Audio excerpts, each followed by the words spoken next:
Plona. Coach will open up with a statement and we'll jump into questions. Obviously, a little bit back to a more normal stretch here moving forward the next 2 weeks. Return from Atlantis, had a week off. Probably some ups and downs, but happy to get a win versus Evansville.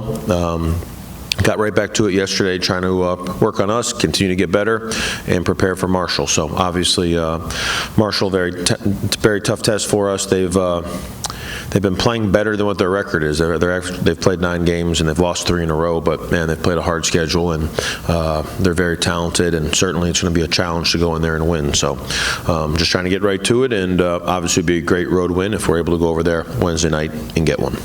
Coach, about a month into the season now, what are you seeing from your team that you're liking so far, and what's kind of stuck out to you to keep working on during this non-con? I mean, we just need to keep getting better, and things have changed a little bit without Terrion Murdoch's out there. So I'd say right now when we're doing pretty good, we're probably doing really good. When we're struggling, we're really struggling. I think just we have an inconsistency with how we're playing on both ends of the floor, and I think his absence is a part of that. There's when everybody's locked in and stepping up and communicating and playing every play and working together and staying in the moment, I think we're pretty good. But we can't take the foot off the gas at all. Anytime that we kind of get loose or we defer or we look to somebody else, I mean, it's we have some struggles. I don't know. We've had a lot of games this year, going back to Tennessee Tech, Tennessee State, South Florida, and then the other night versus Evansville, where we get a lead and we struggle to seem to hold on to that. So I think we're playing a little bit too much up and down based on what the score is. When it's a close game, man, we're battling, we're fighting. When we get a lead, sometimes we take the foot off the gas. So just some inconsistencies, which I guess probably are normal this time of year, but we're trying to have a year that's better than normal. So if we're going to be a unique team, if we're going to be a winning team, then we've got to figure that out and be more consistent for 40 minutes every time we take the floor. Right, I was gonna ask you, with your experience, I mean, you do have to know that it's just normal that teams are going to have the ups and downs, and you're not too concerned about that part of it, are you? I mean, or is there some link? Trying to get rid of the downs. I mean, you try to get there to be as many ups as possible and get rid of the downs. So I don't know. I think I'm too concerned. Yeah, we're working on it. I mean, I don't just sit around and be concerned about it, but are we working on being consistent and ignoring the score and playing in the moment? And yeah, we are. I don't think it's fully normal to have 15-point leads and those things shrink to 0. I think that's not a staple of tournament type teams, and that's what we're trying to become. And it's okay if we're not one quite yet. I get that. That's probably not part of the normal process, but man, it's been for about a month, it's been a little bit of a consistent issue, and we shouldn't get a 56-38 lead and then allow just as many points in the last 11 minutes of the game as we did in the first 29. To me, that's a sign of a team that's going to have massive swings and massive ups and downs, and it's our job to figure out identify the issue, and then to try to figure out how to make sure we inform the players on what we see as the issue, and then try to work day to day to improve that issue. So that's what we'll try to do, and I think that I think we've shown that in certain times we can compete and play with anybody, but we've also showed that that if we take the foot off the gas, that anybody can beat us. So we just got to keep getting better. Do you find that to be more when you're taking your foot off the gas on the offensive end or the defensive end? Are they just not closing out quite as sharp as they would when the game's close, or is the shot selection not as good on the offensive side? What is it? I don't know. I think everything's connected. I think it's human nature when you have a 20-point lead to be a half a step slower. And human nature gets you beat in competitive sports. There's a reason why most people don't play high-level competitive sports. It's human nature is when we haven't seen the sun for 7 days and it's snowing out, to be in a bad mood and to not necessarily be as excited as when it's 75 degrees and sunny. So there's all these human nature type things to creep into. It's everything. The game's connected. Basketball is not football. Football is two separate sides of the floor. Basketball is connected. If you're up 18 and somebody takes an aggressive shot that's, then everybody else is going to put their head down and trot back on defense because they have everything is connected in basketball. So we just have to make sure that we are playing in our movements and our sharpness and our togetherness just remains as good as it can be no matter what the score is. You got to make the extra pass. You got to make the extra cut. You got to close out and then step back to guard demand. You got to fight to get the rebounds. We allowed the free throw. We're in the game and they get offensive rebound after offensive rebound. There's some extra effort type things. Basketball's not a one effort game. It's second effort, third effort, fourth effort. You have to keep on going through it all because the whistle doesn't stop. The ball doesn't drop and then you get to start over again. It just continues to play and everything's connected. So just a physical and mental toughness to continue to do your best no matter the day, no matter the situation, and you try to preach that from June on. And I would tell you it's very normal to have these type of swings this time of year. But again, not trying to be normal. Normal teams go about 500, and if you win some and you lose some, you go about 500, and we're trying to have a slightly better year than that. I know you talked about him a little bit after the game on Saturday, but Ryan Myers, obviously, great performance that he had. You talk about that physical and mental toughness. How great was it to have him on the floor when you're kind of in that sluggish slump to get things back going again? We have a lot of different guys that can score the ball. I think that, we've gotten 80-something points, it seems like most games, and I think that different guys can step up and different guys can score. So, that's going to happen. It's good for each player to have a game where they can kind of reinforce their confidence and they can believe. I think he shot the right shots, hit some big threes in the South Florida game, was building. I thought he took the wrong shots in the first half for Wichita, and it's hard to get into a rhythm when you're shooting tough off the dribble contested shots. I thought the other night he let the game come to him, and when you shoot the right shots that you're in rhythm shooting and you make your first 4 or 5, that builds some confidence and that allows you to play. So obviously, he's a good example. I thought he was good on defense. I thought he battled. I thought he was trying. I thought the effort was there. I thought he was very efficient. And it's good that the fact that he was scoring created that and allowed him to play a complete game. At the same time, I guess what we're searching for with our team is regardless of how you are scoring the basketball, you've got to play that complete game. So it's good to see Ryan get going. Again, it doesn't really, I wouldn't tell you there's a preference over who scores. We want to move the basketball. We want the ball to find the right guy, and it has a lot to depend on how the other team guards us, obviously. Tegan Moore is getting a lot more attention here, 7 to 8 games in than he was. I think when we went down to UAB, I really don't think they barely know who he was. So, that changes over the month, and, you got to pick and choose your battles, and we have to make sure that all 5 guys on the floor stay ready and aggressive and be ready to step up and hit shots and score that ball when the ball finds them and their time is there.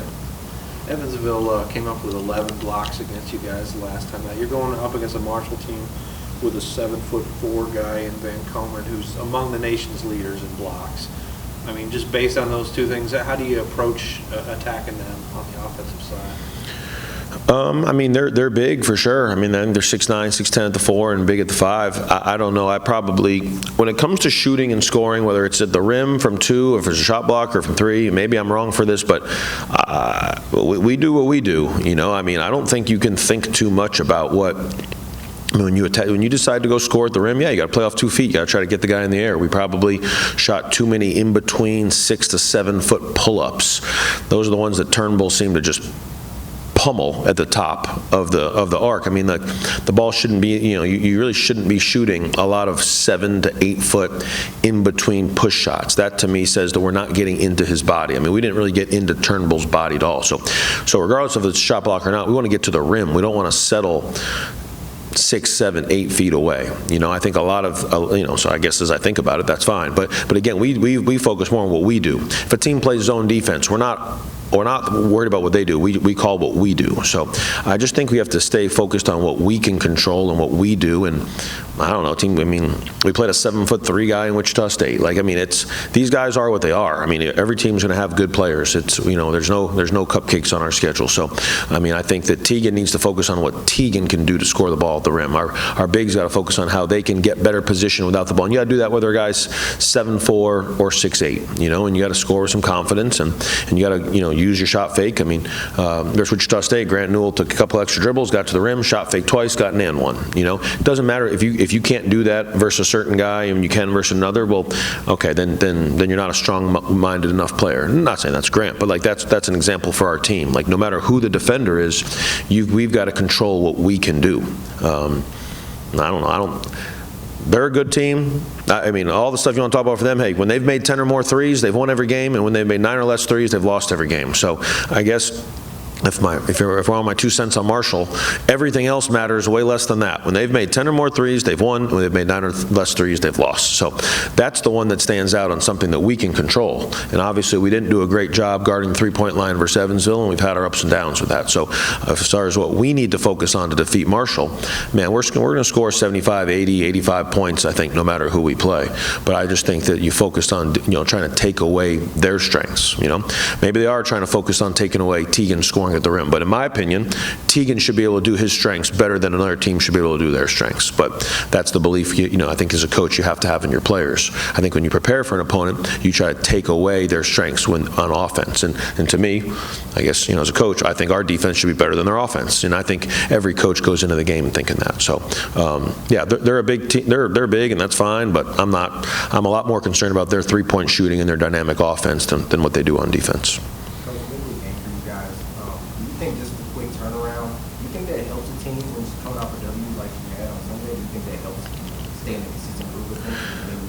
I don't know if it helps or hurts. I guess you see that on Wednesday night, but I know we practiced yesterday, and we're going to practice today, and we're going to practice tomorrow. So we're not, I think we probably took a little too much off, if anything, coming back from the Bahamas.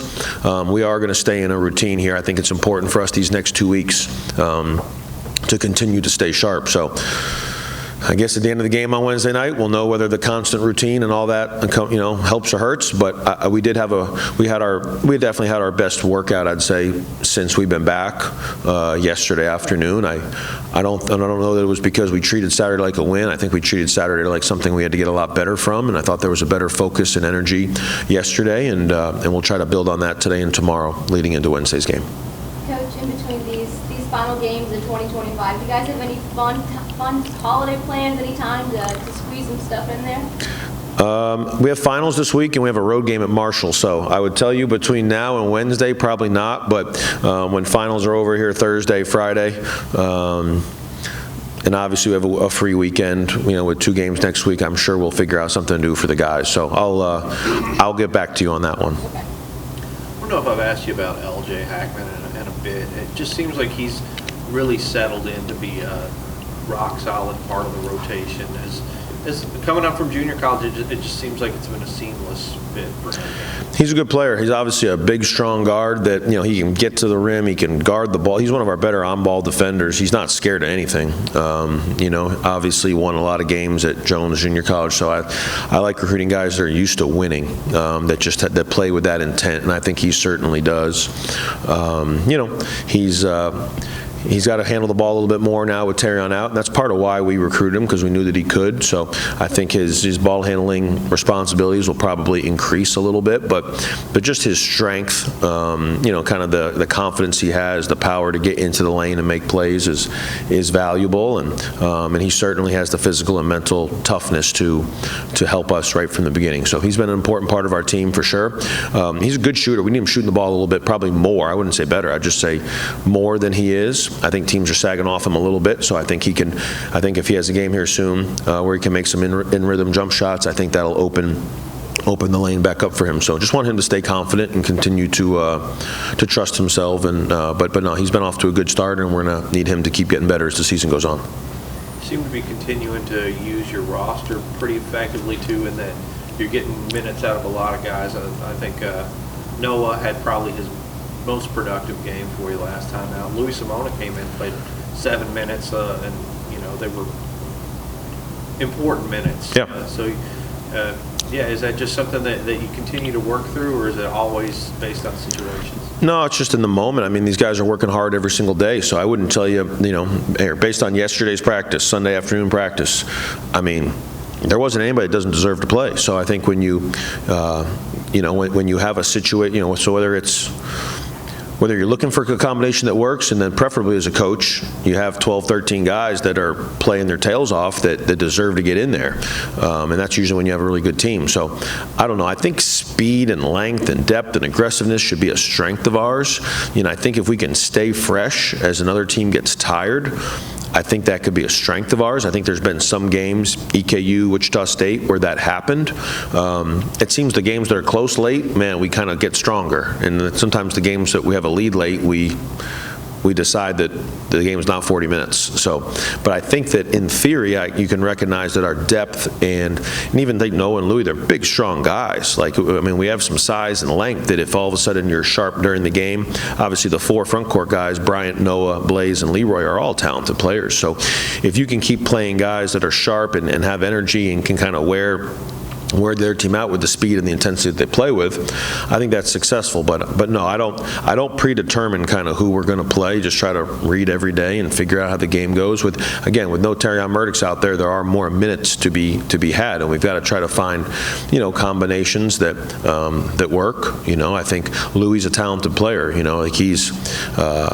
I think his aggressiveness, his cutting, his rebounding, and Louis can shoot the ball. I'm hoping that he can. He's done a great job at continuing to stick and work hard, even though probably individually he didn't get off to the best start the start that he anticipated getting off to. And you want to reward guys when they continue to work and they continue to get better and they continue to help the team improve every single day. So I don't know. We have a team that I probably always practice matters. What you do on a day-to-day basis matters. The work that you're putting in on your own, and it matters. And we have a 4-month journey here in front of us. Or 3.5 months left, I guess, at this point. But it's a long season, so I want everybody to stay engaged and continue to keep working.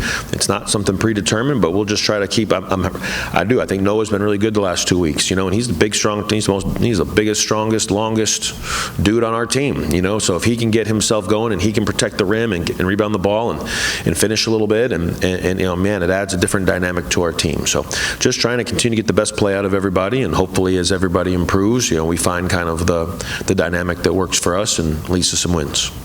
Quick update on Kade Unseld too. Yeah, Kade he had a bone bruise in his knee, so he had an MRI the other day, and there's nothing wrong with his knee. It's just some bone bruising. In the game versus Bethel, he went to go pick up Ryan Myers and he kind of slipped on a wet spot and fell, and his knee just had been a little bit bothering him since then. So, I thought he was making good progress in the last week or two. He's just been struggling with just a little bit of knee pain, which we had an MRI on Sunday morning, and it's just some bone bruising. So, I think Kade, it's not a long-term thing. There's probably going to be some ups and downs with Cade's knee throughout his career here at WKU, and I guess we kind of know that. But I don't think this is anything major, and I would expect him to be in uniform on Wednesday night.